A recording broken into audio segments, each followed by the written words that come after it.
سلام عزیزان، خدا رو شکر برای این فرصت دوباره‌ای که به من داده شده تا در کنار شما باشم. اسم من سارا موحی هست. من روان درمانگر هستم و متخصص تراما، شکستگی‌های عمیق روحی. و خدا رو شکر برای اینکه توی این دوره از سری از مطالب که در باب جنسیت زدگی هست، در کنار رادمرد با شما هستم.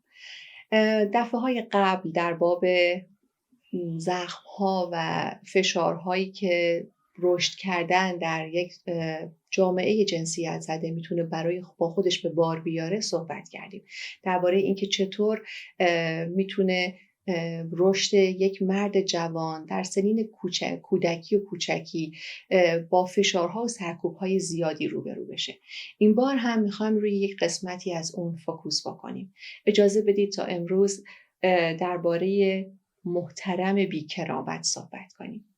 منظورمون چیه؟ اجازه بدید نگاه کنیم کلمه محترم یعنی چی؟ محترم آن کسی است که تقدیر شده، تایید شده هست و در واقع او رو میبینیم و او رو تایید میکنیم و بهش ارج میگذاریم. با وسواس و به گونه‌ای خاص با او برخورد میکنیم. این اون چیزی هست که در ذهن ما شکل میگیره وقتی به محترم فکر میکنیم.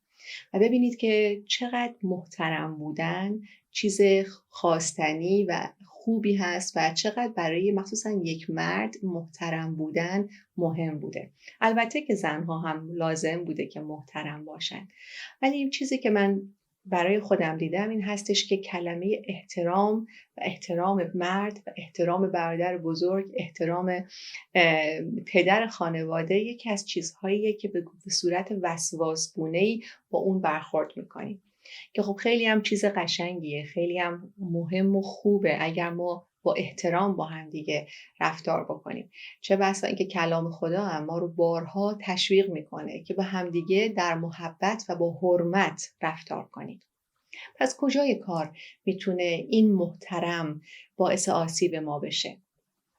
بذارید به این نگاه کنیم که این محترم چیزی نیست که به وجود شما بستگی داره، به ذات بودن شما بستگی داره، بلکه به جنس شما بستگی داره و نقشی که شما به عنوان مرد اجرا میکنید. اگر شما داماد خانواده هستید، بایستی احترام داماد نگه داشته بشه. اگر شما پدر خانواده هستید، بایستی احترام پدر نگه داشته بشه. برادرید، پس احترام برادر باید نگه داشته بشه. ببینید، وصل میکنیم این احترام رو به نقشی که شما دارید. البته که خیلی خوبه، به خاطر اینکه آدم‌ها توی زندگی ما نقش‌های مهمی رو اجرا میکنن، از اونها تقدیر بکنیم، به اونها احترام بگذاریم. کما اینکه کلام خدا هم میگه که پدر و مادرتون رو احترام بگذارید. پس مشکل اونجا نیست. مشکل اینجاست که فقط به اون نقش بستگی داره. احترام به وجود شما بستگی نداره، به ذات دل شما بستگی نداره. بیاید با هم دیگه نگاه کنیم که یک پسر بچه چطور توی یک خانواده جنسیت زده رشد پیدا میکنه. جایی که در اون پدر سر و سالاره و بعد از اون مادر هست که تعیین کننده است. شاید در کودکی بارها و بارها شنیده که تو حرف نزن، بزرگترها دارن صحبت میکنن، تو حرف نزن، تو نظر نده. بارها و بارها شاید در جمع حرمت او شکسته شده، تحقیر شده، بهش بی احترامی شده و تصویری که از خودش داره به شدت خدشه‌دار شده. یادم میاد زمانی رو که در یک جمع نشسته بودیم و ما کوچکترها بودیم و چند نفر بزرگتر داشتن با هم صحبت میکردن و صحبت خوبی هم بود، گفتگو بود، با هم دیگه میگفتند و میخندیدن. یکی از پسرهای جوان جمع، یه پسر بچه حدوداً 10-12 ساله بود که احساس کرد چقدر خوبه من هم یه چیزی توی این جمع بگم. من هم بگم که چه چیزهایی در این باب میدونم. زمانی که شروع کرد به صحبت کردن، یک مرتبه لبخندها روی لبها خشک شد و چشم قره‌ای بود که به طرف پسر بچه رفت که حد خودتو بدون، تو نبایستی حرف بزنی الان. زمانی که شما با این فضای، این که صدای شما شنیده بشه، نظر شما هم مهم باشه، این که فکر شما چی هست، احساس شما چی هست برای دیگری محترم باشه و اینکه بخوان اون رو ببینن. اگر شما تو این فضا بزرگ نشده باشی، اون کرامت درونی شما، عزت درونی شما، حس این که من محترم هستم هیچ وقت شکل نگرفته. ولی بعد زمانی که بزرگتر میشید، زمانی که دیپلم دانشگاهیتون رو میگیرید، زمانی که صاحب کار میشید، زمانی که ازدواج میکنید، پدر یا همسر کسی میشید، خیلی مهمه که احترام داشته باشید. و حتی بارها ممکنه به شما بگن که یه کاری نکن که احترامت کم بشه. یه جوری رفتار کن که بهت احترام بگذارن. چه جوری باید رفتار کنید که بهتون احترام بگذارن؟ وقتی که از کودکی این احترام در شما شکل نگرفته، چطور میتونید از این احترام محافظت کنید؟ چطور میتونید از خودتون در مقابل کسانی که ممکنه به شما بی احترامی بکنن محافظت بکنید؟ اون وقت هستش که یک نوع وسواس در وجود شما شکل میگیره. یک نوع ناامنی روانی در شما شکل میگیره و به شدت حساس میشید. اگر که به دیگری اول سلام بکنن و به شما فراموش بکنن که شما رو سلام بکنن، احساس میکنید به من بی‌حرمتی شد، من رو شکستند.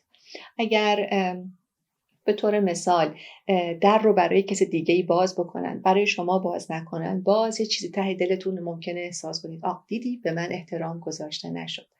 زمانی که ازدواج میکنید، اینکه خانواده همسر چطور با شما رفتار میکنن، آیا هر بار که بلند میشید با همون اشتیاق اولیه، با همون بلند شدنها و نشستنها با شما روبرو میشن، میتونه به شما این حس رو بده که به من احترام گذاشته میشه یا به من احترام گذاشته نمیشه.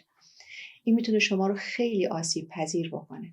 میدونید چرا؟ چون افسار احترام در دست دیگریه. دیگری میتونه این از شما بگیره یا به شما بده.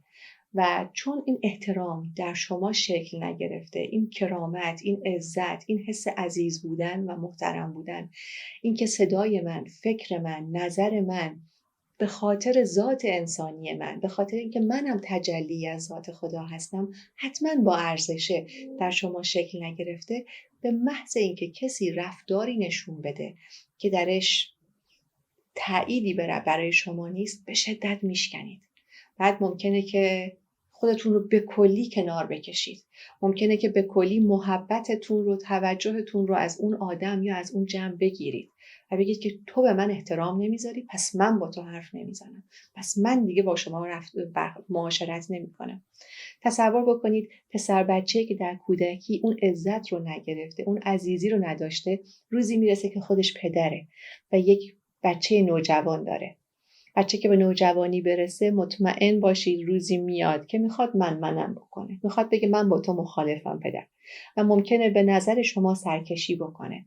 چقدر تو اون لحظه شما شکننده میشید، چقدر آسیب پذیر میشید، چون اون عزت و اون حرمت در وجود شما شکل نگرفته، در دست فرزندتونه و اگر او به شما نده، چی برای شما باقی میمونه؟ ببینید چقدر یک چیزی که میتونه خیلی قشنگ باشه، میتونه قسمتی از یک آداب خوب برای معاشرت باشه، میتونه در این حال دستاویزی باشه برای اینکه از ما باج گرفته بشه. شما تصور کنید وقتی حرمت در وجود شما شکل نگرفته باشه، بلکه در دست دیگری باشه، اگر بهش دقت بکنید، ببینید چقدر راحت میشه شما رو بازی داد. کسی که میدونه اگر با شما رفتار درستی داشته باشه، حالا اون شخص ممکنه همسایه باشه، ممکنه پدر همسر شما باشه، برادر همسر شما باشه، تا زمانی که شما اون کاری رو میکنید که او خوشش میاد، به شما احترام میگذاره، اون رفتاری رو به شما نشون میده که شما دوست دارید. ولی لحظه‌ای که احساس کنه که الان رفتار این شخص موافق دل من نیست، میتونه خیلی راحت شما رو پایین بکشه، میتونه خیلی راحت شما رو بشکنه، چون مثلا جلوی پای شما نمیسته، به شما سلام نمیکنه، روش رو میکنه اون طرف و این حس بی احترامی رو به شما میده. چقدر ما میتونیم آسیب پذیر باشیم اگر اون عزت درونی، اون چه که خدا در ما گذاشته و قابل تأییده و قابل دوست داشتن شکل نگرفته باشه. دوستان، اگر اجتماع، اگر خانواده، اگر محیطی که ما توش بزرگ شدیم این مهارت رو نداشته، این توانمندی رو نداشته که اون کرامت درونی ما رو عزت بده، بلند کنه، رشد بده و توی ما تجلی بده، چقدر مهمه که ما امروز خودمون با خودمون این کارو بکنیم. چقدر مهمه که به این نگاه کنیم که آیا من خودم رو دوست دارم؟ آیا محترمم در نظر خودم؟ آیا خودم رو همونطور که هستم پذیرفتم و حس خوددوستی دارم؟ یا اینکه در واقع خودم هم خودم رو نمیشناسم، مطمئن نیستم که عزیز باشم، مطمئن نیستم که محترم باشم. تنها رفتار دیگران هست که تعیین میکنه آیا من عزیز، محترم یا قابل تایید هستم یا نه. اگر این در وجود شما هست، اگر این چه که من گفتم برای شما آشنا هست، شاید زمان اون رسیده که ورای فرهنگی که توش بزرگ شدیم، ورای اون جامعه‌ای که توش بزرگ شدیم، به خودتون نگاه کنید.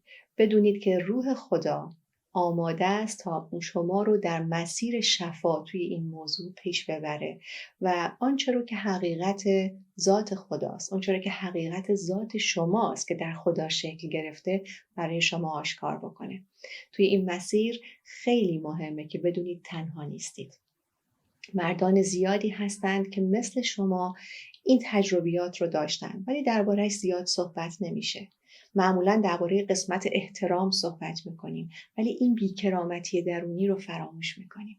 اگر که شما هم این آسیب رو بدیدید و میخواید درباره‌اش صحبت بکنید، رادمرد آماده شنیدن صدای شماست.